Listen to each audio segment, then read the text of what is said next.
Sonny, I've got one for you, obviously, because you are a fan of the Tottenham Hotspur. But Pat, I'm sure you can chime in. What do you make of Ange's first season and the performance against Newcastle with his refusal to change tactics? See, this conversation is coming up a lot on my channel. A lot of people are... Tottenham fans are reverting to type a little bit in the sense of it started off so well. And I think the season has been a success if we don't finish in the top four or not. I feel like after a transfer window where we lost Harry Kane, we brought in some good players. Don't get me wrong, we had an amazing transfer window and has been backed. A lot of these discussions that keep coming up are, but Conte didn't get back, but Jose Mourinho didn't get back. But they were short-term solutions. Conte signed a 2-year deal and just signed, I believe, a 4-year deal. So I feel like with the situations we've had with, as I say, Kane leaving, a lot of injuries, players, dipping in and out of form. I mean, Maddison hasn't been the same since the injury, so let's hope he can get back to type. Kulusevski's fallen off a little bit. Son has been a bit hot and cold depending on who he's playing. I think it has been a successful season. But when you look at Newcastle and this whole conversation about Postecoglou tweaking, no plan B. It's not the first time it's been mentioned, is it? It's not, but I still think there's a lot of work to do with this squad because you look at the chances we had in that first half and they're falling to Timo Werner, who I'm getting a lot of hate. I think we should sign him as a bench option, not so much a starter. But when there's balls flying in and you think if you had Harry Kane or the end of that or a competent winger on that side, even Son, we could have been maybe 2-0 up at that point. It's just... I think it's our midfield we need to work on because I think our defence is, don't get me wrong, we're not keeping clean sheets at the moment, but individually, when people are going to talk about their team of the seasons, Vicario might come up, Van der Ven might come up pre-slip, and Pedro Porro, Destiny Udogie, but we rarely keep a clean sheet. But I think where this defence is lacking is due to a 6 who is of a quality to help this team. And who is that player? I don't know. Basuma, again, started the season really well, he's dropped off massively. And you think, well, could we somehow get a calibre like a Rice or a Rodri? This is Daniel Levy we're talking about. Do we get a destroyer type like a Paulinho who just sits there? Because when Højbjerg's come in, he's been okay, but he's not versatile enough to, it's a bit give and go with him. So there's a lot of question marks. And the thing is, we're so early in this... I hate using words like process and all that, but we are early on in this tenure.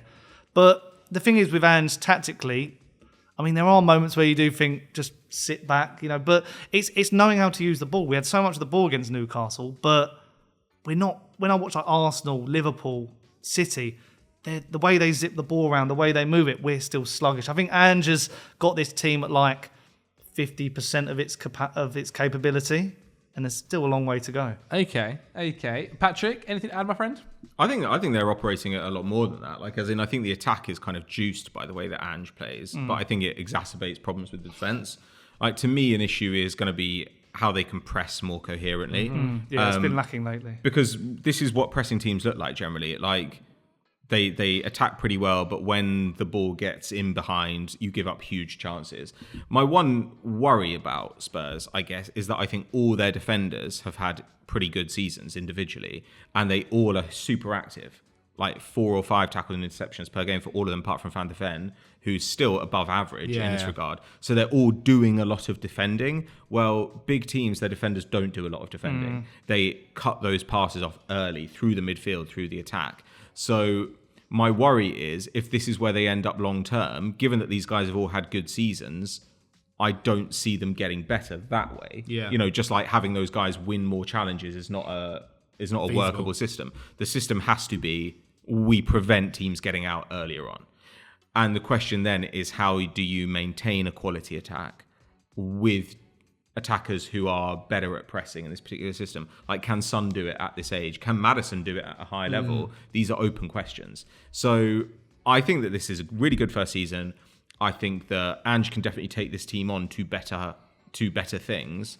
The question has to be, what are they going to do? Can they keep the attack as good as it's been while making the attack a better weapon in the defense? Does that make sense?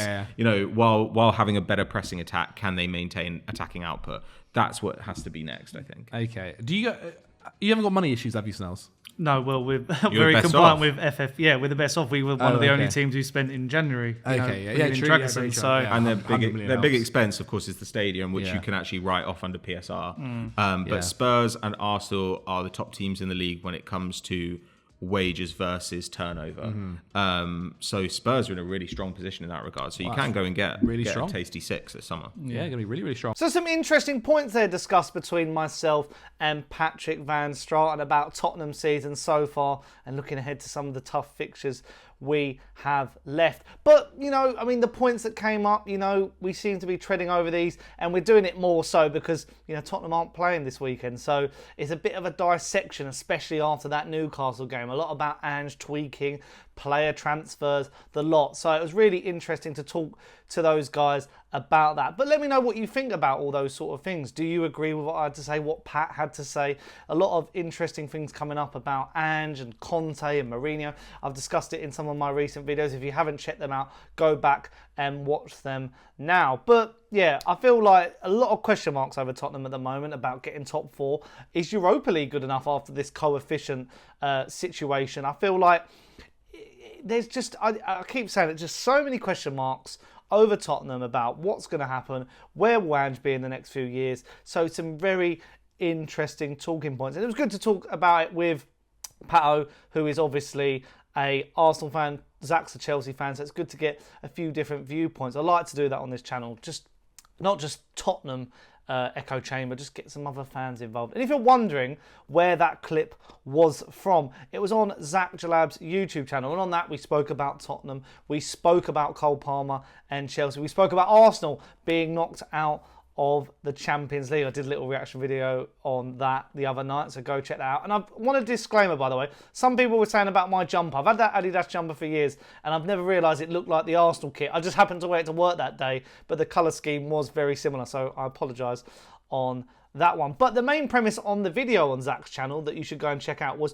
we made a cheeky draft team. It was a draft challenge, and if you don't know what a draft is, it's like in the NFL when they pick players at the beginning of the season, but we did it based on players' contracts that are expiring in the summer. So a lot of free agents available, the likes of Toni Kroos, Luka Modric, Chris Wood, Che Adams, and we had to build a team going in order, and it was very stressful. It was very, very good, so go and check that out. I think my team is the best. Go out there in the comments, or go over there I should say, get in the comments down below and say why my team is the best team, and say that Sonny brought you over to that channel. But yeah, some interesting points and a lot of good laughs on that video. But also, before I go, I want to tell you about how you can become a member of the Sonny Talk Spurs YouTube channel. Obviously, the channel's been running now for a couple of months, nearly a whole season actually.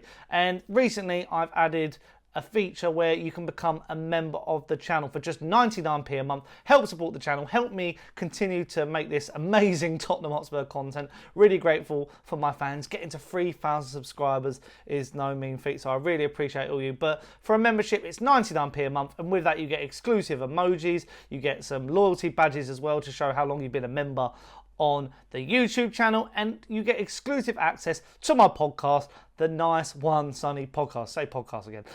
But it's a really good thing that we've got going on the podcast. It's usually, exclusive chats that I wouldn't normally have, talking about the wider world of football. Some, XIs are being built, Q&A sessions, get all you guys involved, get your questions in, do some video suggestions that you think as well, all the key talking points that, I might miss when I do my generic videos on the channel. So yeah, it's a really good thing to get involved with, and I'm really enjoying making that exclusive content. We've had 10 episodes go up so far, so if you grab a membership today, you've got 10 episodes to watch.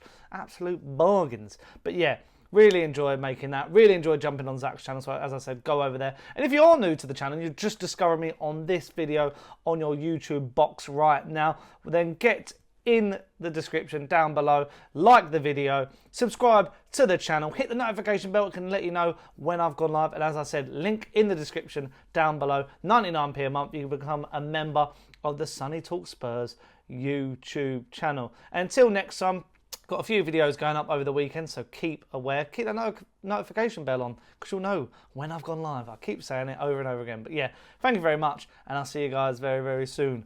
Bye.